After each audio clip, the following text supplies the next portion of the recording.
Grace, ano-ano yung mga activities ngayong araw dyan sa pagdiriwang ng 8th National Fire Olympics? Yes, magandang tanghali ngayong araw. Unang isasagawa ang hose relay at fireground search and rescue challenge at may paligsahan gaya ng blitz attack, tug of war at BFP band music laban. 1,600 o 17 rehiyon ang lumahok sa pinakamalaking event ng Bureau of Fire Protection, ang 8th National Fire Olympics na ginanap sa Melvin Jones, Baguio City. Ito ay isang 3-day event na nagsimula ngayong araw, March 19 hanggang 21, kung saan maglaban-laban ang mga bombero sa aktibidad na may kinalaman sa pag-iwas sa sunog. Sa pagdiriwang ng Marso bilang buwan ng pag-iwas sa sunog sa temang pag-iwas sa sunog, di ka nag-iisa.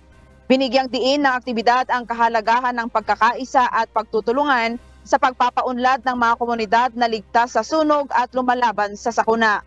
Abangan ngayong araw ang Tower Rescue Challenge, BUFF o Bureau of Fire Protection Ultimate Firefighter, Tower Blitz, Rapid Intervention, Fire Hose Down. Sa mga volunteer fire brigades naman ay ang Community Fire Industrial Fire Busters, Fire Blitz, Ultimate Fire Volunteer Challenge at ang universal event naman na tinatawag na Blazing Competition, Tug of War, through a finish line, elimination round BFP bands, music laban kung saan magpe-perform sila ng original bombero music o OBM. Yan muna ang balita mula dito sa Baguio City. Balik sa'yo, Aga. Maraming salamat, Grace Doctolero.